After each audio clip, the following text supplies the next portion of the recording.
Sir Rapi Tulfo, lumalapit po ako sa inyo. Sana naman matulungan niyo ako. Dahil para makita ko yan ako. Alam ko naman na tumutulong kayo sa amin sa mga mahihirap. Sana magkita kami, buhay pa ako. Sabi na anak kong panganay, si mama may asawa na. Si mama may asawa na. Bali tayo nung ilan yung anak niyo, no? 3 po. 3? Oo. Pero yung iniwan ko yung anak ko, yung bungso dumidede pa. Yung ikalawa, mga ganun palang kalaki. Yung ikatlo, yun ang malaki-laki kasi matagal din nasundan yun eh. Mga edad siguro, mga 6 na taon. Yung panganay ko. Yung sa bikutan po, dinadalaw din pa. Pero madalang po kasi malayo eh. Oo eh, wala naman tayong kayamanan na para pamasahe ng mga misis ko at anak ko. After nyo ng bikutan, paano po ka na po doon sa Muntinlupa? Hindi. Kasi po, doon lang ako dinitil. Kasi ang talagang asunto ko, Caloocan. Hindi naman pwede ako mistan doon kasi Caloocan ang asunto ko.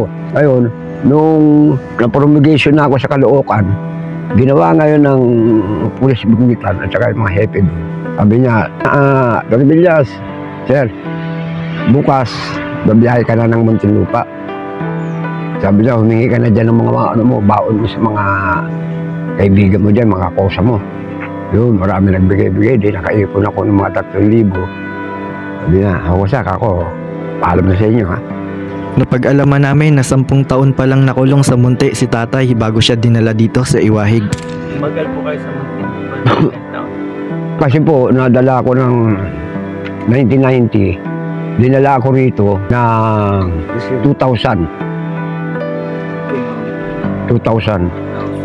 Oo. Dito ako dinestino. 2,000.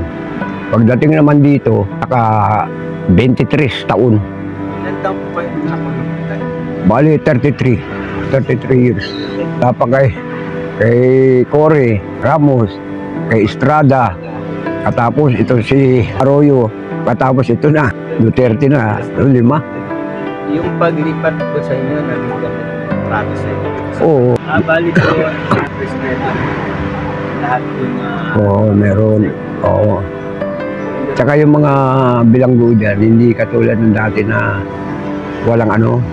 Ngayon, kahit na sibilyang ka, kahit na bata ka, sinasaluduhan nila yan. Sir, ma'am. Oo. Gagalang. Oo, kasi yung saludo sa amin, malaking bagay yan ng panggalang namin. Kahit na pumasok ka dyan, tulungan ka dyan. Yung nandiyan po ka sa loob ng Iwahig, Opo. may mga natutunan din po ba kayo? Meron, malaki. Ano? Kasi yung talento ko, hindi nawala. Ano po na rin? Kasi ako, mekaniko ko eh. Nag-welding ako, operator ako ng granary section. Kaya yung talento ko, pag nasisira yan, ako na rin ang gumagawa. Hindi na tumatawag doon sa ganito, sa ganito. Ako na lang. Kanino pong sasakyan yung mga ginagawa? O, minsan meron sa bureau, minsan meron sa civilian. Natawagan po ba kayo? Kami, wala. Nung una, bagong dating ako rito, panay sulat ko. Natatanggap nila, bumabalik naman sa akin. Mga 1991, 1992, bumalik na sa akin sulat. Nakalagay doon. Sabi na anak kong panganay, si mama may asawa na. Teacher ang napangasawa. Sabi ko, kaya kayong buhayan. Basan mo lang na masaktan kayo ng stepfather nyo ha. Pag sinasaktan kayo ng stepfather nyo, punta kayo doon sa lola nyo. Ay mabait naman daw. Kaya nung malaman ko, nagtanong-tanong ako doon pagka may nadidestino rito malapit sa amin. Pare, nadadaan ka ba sa amin, sa pamilya ko? Oo, hindi pa ako nakulong, madalas ako ron eh. Ay, sabi niya, yung asawa mo, nag-asawa na. Maggagawa ng puso. Wilala ko, maggagawa ng puso ng pangasawa. Maganda, diskarte din yung kumikita. Napag-alaman namin na taong 1992 pa ang huling liham na natanggap niya sa kanyang anak. Ay, hindi ko na masagot siya yan dahil mula nung 1992, wala na. Hindi ko na nakita. Oh. Nagano kami sa ganyan, si Sir Levy, nakunta ko yung anak kong panganay. Kaya lang nung inaano na ni Sir Levy na naka-block na yung pangalan ng ano niya. Hindi na maano, hindi na ma-open. Ang pangalan ko babae. Ang pangalan niya Evangeline. Evangeline Torbillas. Sumunod kay Evangeline si Fortunato Torbillas. Yung bunso si Alvin Torbillas yun.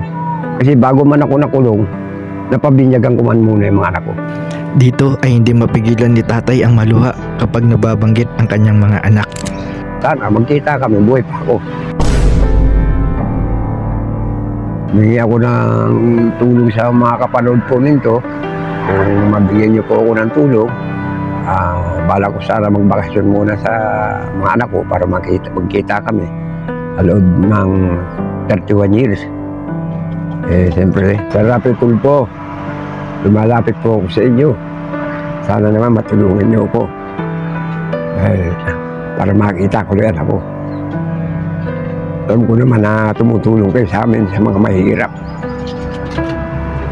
Sir, salamat po sir. Matulungan niyo sana po ako. Salamat po.